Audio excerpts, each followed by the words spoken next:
Hola amigos, ¿qué tal? Me da mucho gusto saludarlos nuevamente por este medio.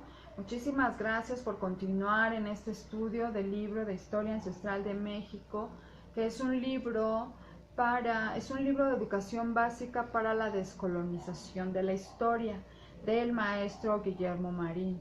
Y bueno, pues en este video vamos a estudiar el capítulo 6 del periodo clásico o del esplendor. Si usted es la primera vez que entra a este canal, le doy la bienvenida y pues le pido que escuche los videos anteriores para que se ponga al corriente, y además que se suscriba para que sigan llegándole las notificaciones de los videos, de los libros y de los análisis y de todo el contenido que vaya yo subiendo al canal.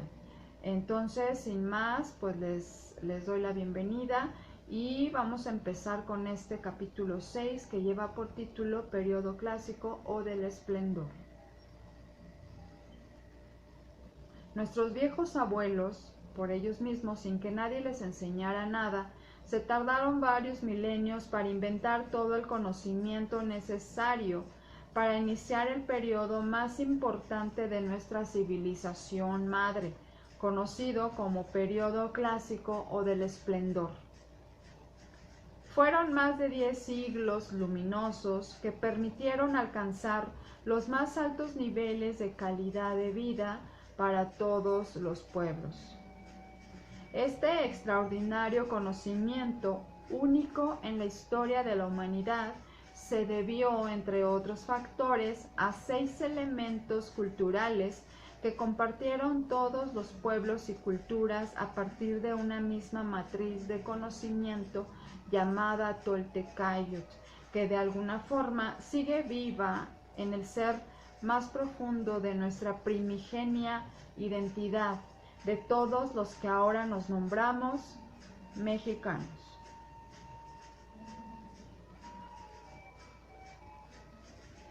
Nos referimos a 6 características culturales que, unidas e interactuantes, estaban presentes en todas las comunidades, en la raíz misma de cada cultura, y que es lo que nos hace diferentes en la unidad. Aquí vemos los elementos culturales que son sistema educativo, conocimiento biófilo, ni moneda ni propiedad privada, democracia tolteca, no eran guerreros, sistema espiritual. El primer elemento cultural es que la educación fue el eje central de su proyecto civilizatorio. Tenían un sistema de educación obligatorio y público y gratuito durante muchos siglos, lo que los hacía pueblos educados en valores y principios muy elevados, pero también de manera académica y práctica para ser autosuficientes.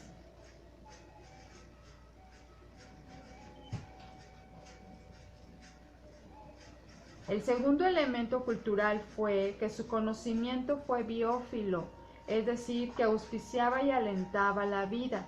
Ninguno de sus inventos fue necrófilo, es decir, destructivo o que atentara contra la vida o la madre tierra.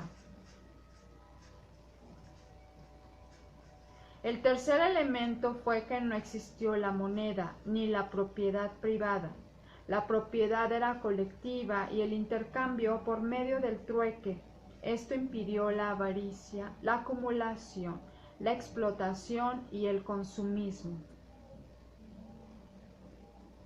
El cuarto elemento es que vivían en comunalidad a partir de la llamada democracia tolteca, es decir, la democracia en la que participaban todos los miembros de la comunidad, opinando y votando a través de la asamblea, convocada por la autoridad, y en donde se planteaban los problemas, los proyectos y los desafíos.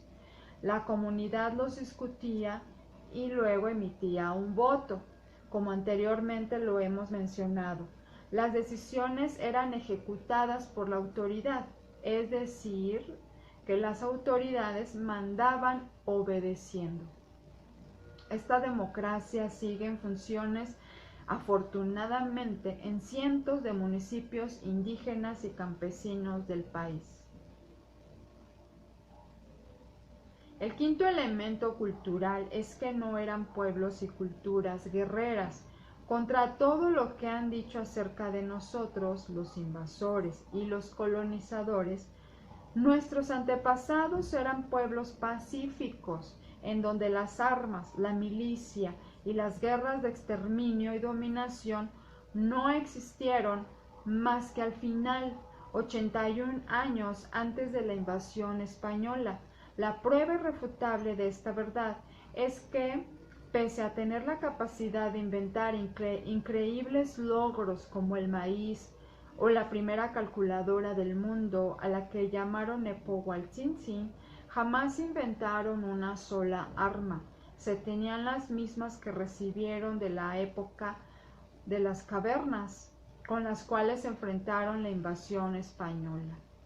El sexto elemento cultural fue su inconmensurable espiritualidad, su devoción por lo sagrado y lo divino del mundo y de la vida. Todas las actividades que realizaban nuestros ancestros estaban envueltas en una sutil esencia de espiritualidad. La organización comunitaria, la educación, el trabajo agrícola, la astronomía, la investigación, la producción de alimentos, la medicina, las manifestaciones artísticas, todas las actividades personales, familiares y comunitarias estaban constituidas en formas y ropajes de espiritualidad.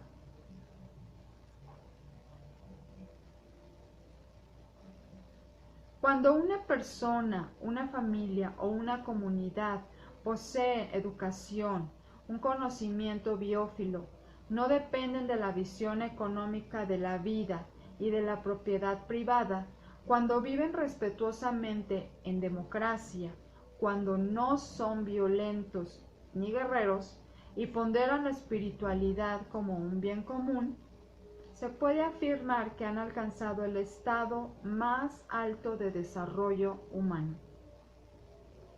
Todos estos logros civilizatorios nos pueden explicar el por qué fueron nuestros viejos abuelos los que inventaron su alimento, es decir, el maíz, la milpa, el chocolate, la nixtamalización, la vainilla, el chicle, y lograron inventar antes que cualquier pueblo o cultura, por ejemplo, el cero matemático, la calculadora llamada Nepohualtzin, la cuenta perfecta de la mecánica celeste a través de la observación, la medición y razonamiento del movimiento de la luna, el sol, Venus, el sistema estelar llamado Pléyades, o el giro que hace el Sol en torno al centro de la galaxia, conocido como la cuenta larga.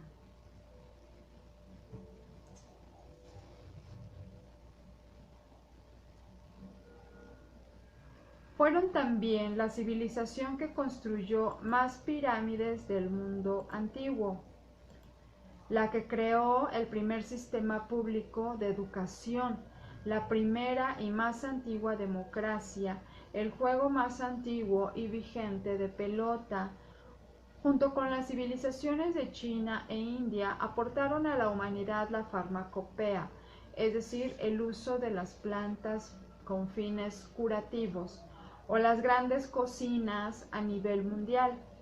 Estos y muchos otros logros civilizatorios han sido creados por la sabiduría y capacidad creadora de nuestros antepasados, que debemos de conocer para saber de qué tamaño es nuestra capacidad creadora.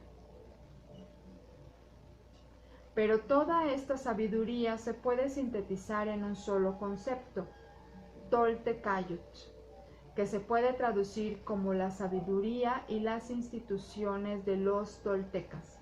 En la lengua náhuatl, que se traduce como hablar correctamente, que era la lengua franca de todos los pueblos del Sema náhuatl, el cual significa los que viven enteramente juntos entre las grandes aguas. es decir, el sentido de continente. Tolteca era el grado más elevado de conocimiento, es como decir sabio.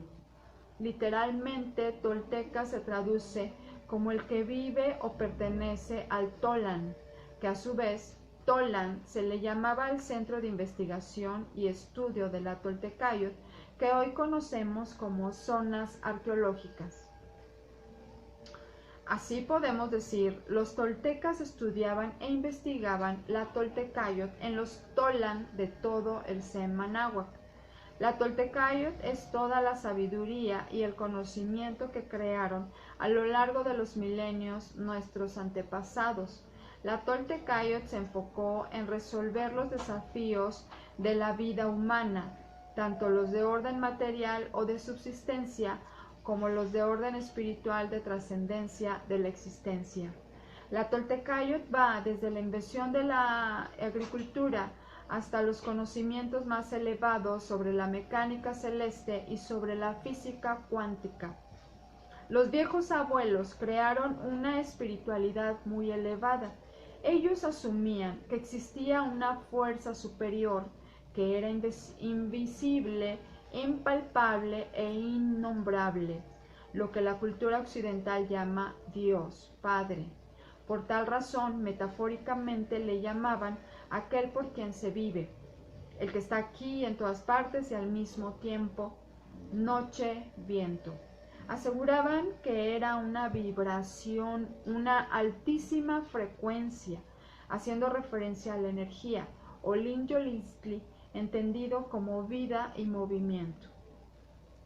Tona era otro importante concepto, de donde se desprenden las palabras como sol, Tonatiuh, alimento, Tonacatecutli, cuenta de los destinos, Tonalpouali, nuestra madre querida, Tonantzin.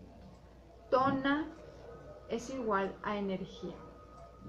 En un nivel más fácil de entender, a esta misma energía le llamaban Ometeotl, o dualidad divina, que a su vez se dividía en un par de opuestos complementarios, Ometecutli, de los dos el Señor, y Ometecihuatl, de los dos la Señora. Es decir, que esa gran fuerza era masculina y femenina al mismo tiempo.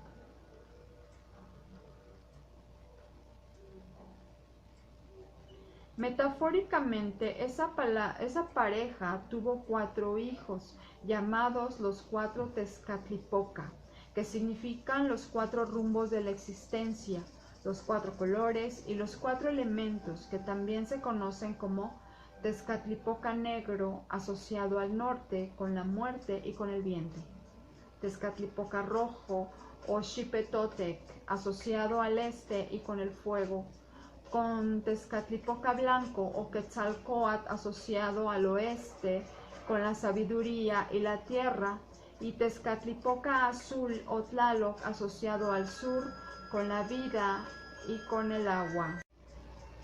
El símbolo por excelencia de nuestra espiritualidad se encuentra en la dualidad Tlaloc y Quetzalcóatl. Para los viejos abuelos, la vida se representa con el agua, porque donde hay agua se dan las condiciones para que haya vida material. Quetzalcóatl, como el viento, representa la conciencia o vida espiritual. Esta es la razón por la cual el símbolo de Quetzalcóatl es un caracol marino cortado transversalmente. El agua y el viento, que metafóricamente representan la vida física y la vida espiritual. El quincunce, o la llamada cruz de Quetzalcóatl, es otra metáfora para hablar del mismo símbolo, es decir, los 4 puntos cardinales o 4 rumbos de la vida, los 4 rincones del mundo y los 4 elementos, unidos por un quinto punto central que mantiene el equilibrio. Casi todo en el mundo material, los viejos abuelos lo acomodaban de esta manera: un todo dividido en 4 partes iguales que eran unidas por un centro equilibrador.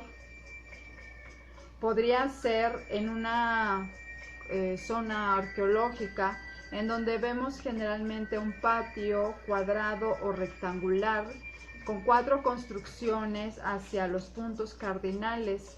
Estas construcciones generalmente eran pirámides o habitaciones con grandes puertas, pero en donde se ve muy claro es en el centro del llamado calendario mexica o piedra del sol, en el que vemos un quinto sol en el centro, rodeado de 4 soles que le precedieron y que están equidistantes.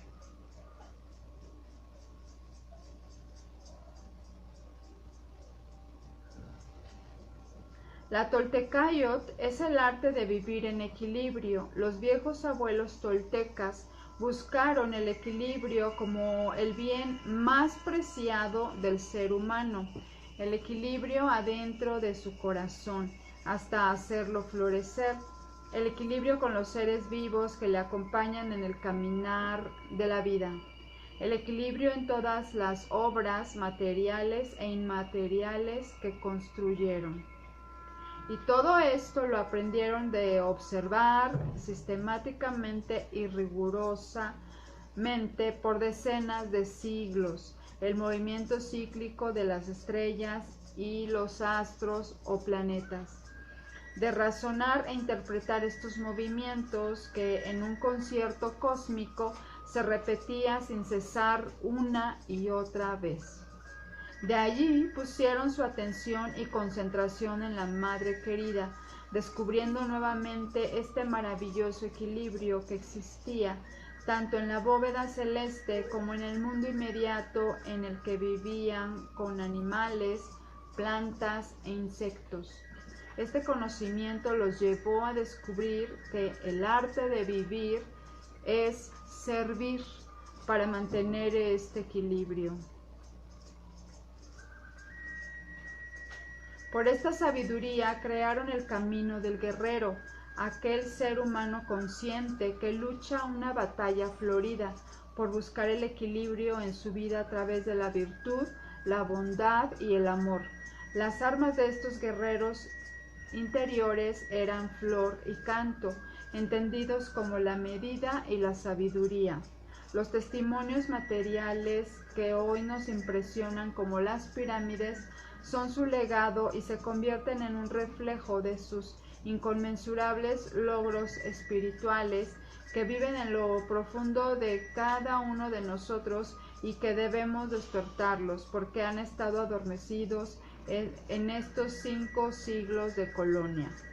Y bueno, pues hasta aquí es lo que sería el capítulo 6 del libro Historia Ancestral de México, libro para la educación básica de la descolonización. El próximo capítulo, que es el 7, vamos a tratar el periodo posclásico o la decadencia. Entonces les agradezco muchísimo su atención y bueno, nos vemos, los espero en el próximo video y recuerden que todos somos maestros, todos somos alumnos, todos podemos enseñar, todos podemos aprender. Les agradezco muchísimo y que pasen excelente día.